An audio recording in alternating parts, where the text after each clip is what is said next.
नमस्कार, मैं कुसुमलता, हिंदी अध्यापिका। हम पहले कक्षा 7वीं में पढ़ चुके हैं भाषा, लिपि, बोली।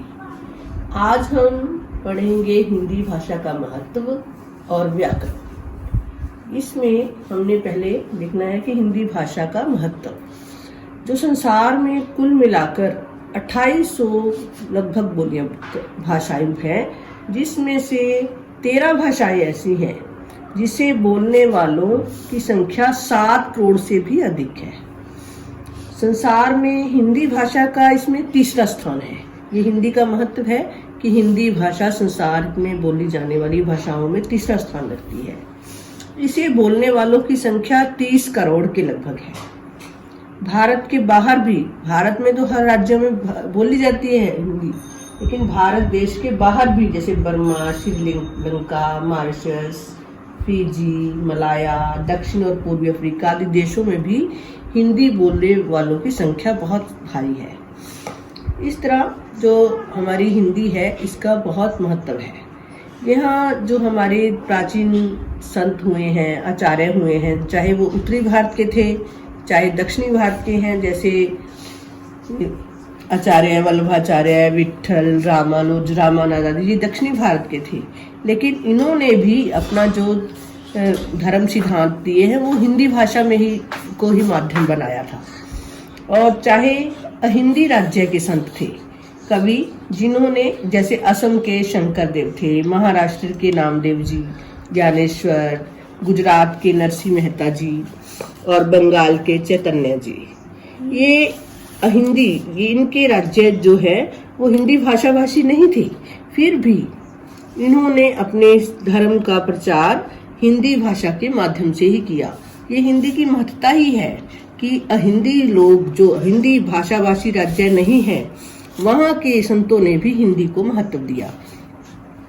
हिंदी भाषा जो है ये इसमें एक ये बड़ा गुण है कि ये ग्रहणीय है, यानी ये इसको ग्रहण करने की इसमें विशेषता है।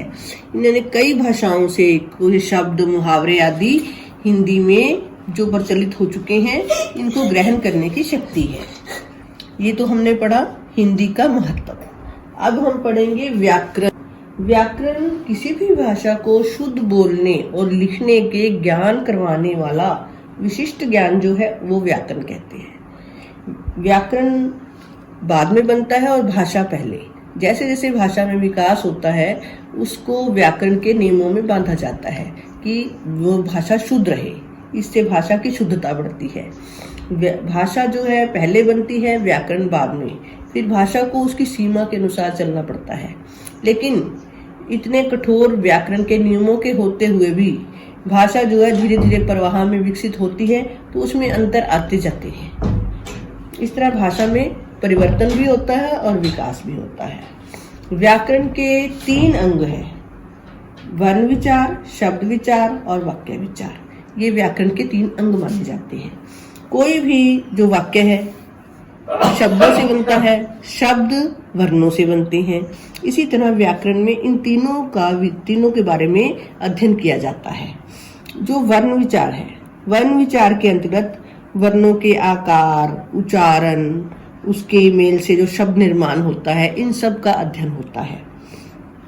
शब्द विचार के अंतर्गत कि शब्दों की उत्पत्ति कैसे होती है, उनका विकास कैसे हुआ, निर्माण कैसे हुआ, उनके अर्थ क्या है, ये सब बातें हम शब्द विचार के अंदर अध्ययन करते हैं। तीसरा जो है वाक्य विचार।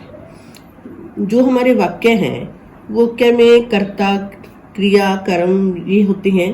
तो इसमें वाक्य के भेद, कि वाक्य के भेद क्या है, उनका वाक्य का गठन कैसे हुआ, या जो उसमें प्रयोग किए गए पद हैं उनका आपस में क्या संबंध है, ये वाक्य विचार के अंतर्गत आता है। इस तरह हम व्याकरण में वर्ण विचार, शब्द विचार और वाक्य विचार के नियमों को पढ़ते हैं। धन्यवाद।